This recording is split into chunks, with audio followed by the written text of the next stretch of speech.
Hey guys! For this video ay magluluto tayo ng bilog-bilog. Ayan, with flavor yan. Simulan natin. First, saging. Ayan, saging. Hiwain hanggang matapos. Ayan, saging saba. So, nahiwa na lahat guys. Next is kamote. Balatan natin ang kamote. Ayan, kamote. Sagong maliliit. Ayan. Ating pakuluan. Ilagay natin sa mainit na tubig. Ayan. Maganda yan. Kasi kayong nagluto mismo. So, ayan. Yung saging. Yung kamote guys. Tapos nang binalatan yan. So, ayan. Kiharin natin.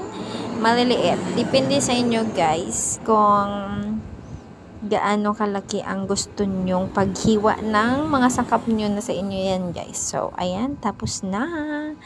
So, ayan, perfect ang pagkakahiwa ng kapatid ko. Next is yung buko. Ayan, panggatin natin yan guys. Fresh from the farm. Next yung bilo-bilo. Bilog-bilog.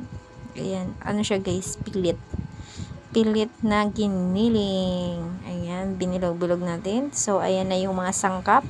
Ubi condensed. Ayan. Sugar.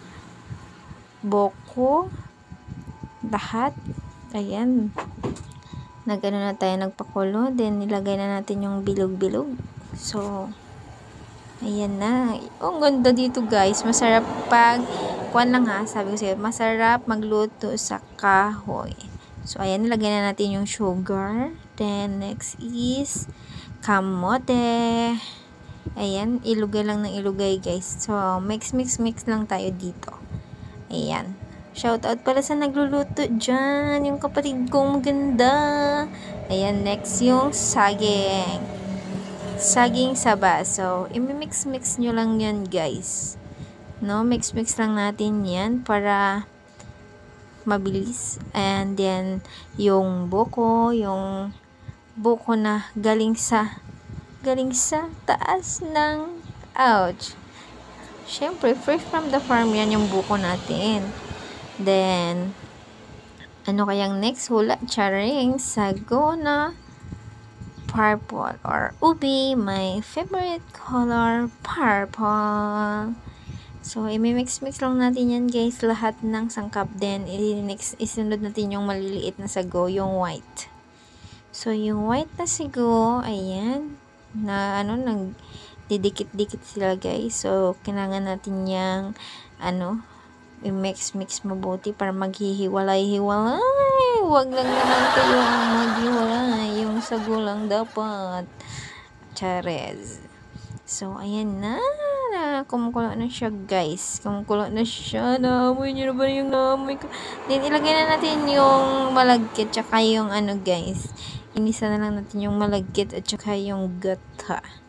Para mas pasarap ng buhay natin. Charis. So, ayan na. Umuusok-usok na. Naamoy nyo na ba? Ayan, imimix lang natin yan guys hanggang sa lumapot at ayan na nga, naluto na finally. Masarap yun guys, kasing sarap niya, charot. So, ayan na, kumuha na ng plato at magsalin-salin na. Alam nyo na ang ka-next nyan. Diba? Ayan, ang sangkap, buo-buo pa rin. Nakadepende sa inyo guys kung gaano kalaki ang inyong mga sangkap na ilalagay dyan. Kayo nang bahala. So, ayan na. Tapos na. Ano pa naantay nyo? Kumuha na kayo ng kutsara at kumain tayo. Let's go. Alam na. So, gutom na ang iba.